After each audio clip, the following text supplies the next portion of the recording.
భూముల వివాదం రాజకీయ రంగు పులుముకుంటోంది. హైదరాబాద్ సెంట్రల్ యూనివర్సిటీ భూములపై ఇప్పటికే ప్రభుత్వం క్లారిటీ ఇచ్చింది. 400 ఎకరాల భూమి ప్రభుత్వానిదేనని స్పష్టం చేసింది. ప్రాజెక్టులో సెంట్రల్ యూనివర్సిటీ భూమి లేదని పేర్కొంది. మరోపక్క బీఆర్ఎస్ ప్రభుత్వ అక్రమాలని వెలికితీసే పనిలో ఉంది కాంగ్రెస్ సర్కార్. హెచ్సీయూకు ఆనుకుని ఉన్న టీఎన్జీఓ భూమిలో బీఆర్ఎస్ నేతకు 15 ఎకరాల భూమిని కేటాయించినట్టు తెలుస్తోంది. టీఎన్జీఓ భూముల్లో బీఆర్ఎస్ నేత ప్రముఖులకు అక్రమ పద్ధతిలో స్థలాలు కేటాయించారని సమాచారం. టీఎన్జీఓ ల్యాండ్ కేటాయింపుల్లో 100 కోట్ల అవినీతి జరిగినట్టు గతంలోనే ఆరోపణలొచ్చాయి. ఈ ఆరోపణలపై విజిలెన్స్ రిపోర్ట్ ని అప్పటి బీఆర్ఎస్ సర్కార్ దాచిపెట్టినట్టు వార్తలు వినిపించాయి. ఈ విజిలెన్స్ రిపోర్ట్ ని కాంగ్రెస్ సర్కార్ బయటికి తీసే అవకాశం ఉంది. బీఆర్ఎస్ నేతలకు కేటాయించిన భూములు బయటికి రాకుండా ఉండేందుకే హెచ్సీయూ వివాదం తెర మీదకు తెస్తున్నట్టు కాంగ్రెస్ ఆరోపిస్తోంది.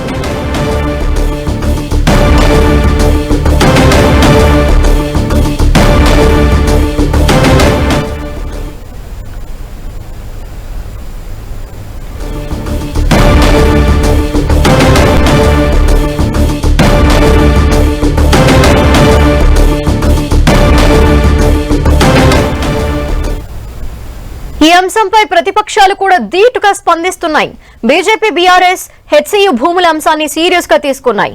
బీజేపీ నేతలు రేపు హెచ్సీయూ భూముల పరిశీలనకు వెళ్లనున్నారు.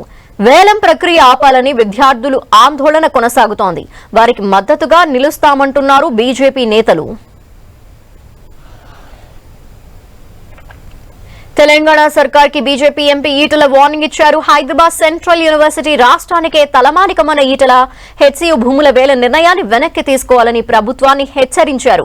లేదంటే ప్రత్యక్ష చర్యలతో రంగంలోకి దిగుతామని హెచ్చరించారు ఆయన. భూములు అమ్మి అప్పులు కట్టాలన్న నీచమైన ఆలోచనలు సీఎం రేవంత్ చేస్తున్నారని ఆగ్రహం వ్యక్తం చేశారు. సీఎం రేవంత్ అన్ని తిరోగమన నిర్ణయాలు తీసుకుంటున్నారన్న ఆయన హెచ్సీయూ విద్యార్థులపై దాడిని తీవ్రంగా ఖండించారు. విశ్వవిద్యాలయ భూములను కూడా తెగనమ్ముకోవడం అనేటువంటిది ఇది ఏ సమాజం కూడా హర్షించదు. మరి రేవంత్ రెడ్డి గారు ఎందుకు ఇలాంటి ఆలోచన చేస్తుండో అర్థం కావట్లేదు. కానీ 15 నెలల కాలం నుంచి చూస్తున్నాం. ప్రతి నిర్ణయం ప్రజా కంటకమైన, ప్రజా వ్యతిరేకమైన ఆలోచనలు తప్ప, తిరోగమనపు చర్యలు తప్ప ఏ ఒక్కటి కూడా ప్రోగ్రెసివ్ ఆలోచన లేదు. నేను ఒకటే, నిన్న విశ్వవిద్యాలయపు విద్యార్థుల మీద జరిగిన దాడిని తీవ్రంగా ఖండిస్తున్నాం. ఇవాళ విద్యార్థులు కేవలం విద్యార్థులుగా ఉండరు.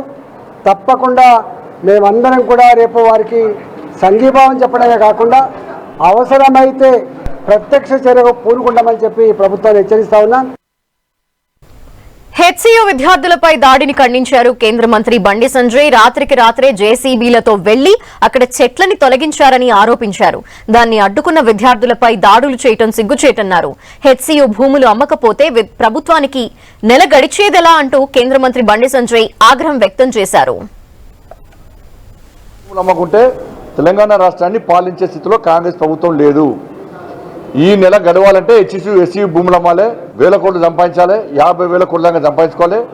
ఈ నెల 40 రోజులు తెలంగాణ రాష్ట్రాన్ని పాలించాలి. నెక్స్ట్ మళ్ళీ ఇంకో భూములు అమ్మాలి.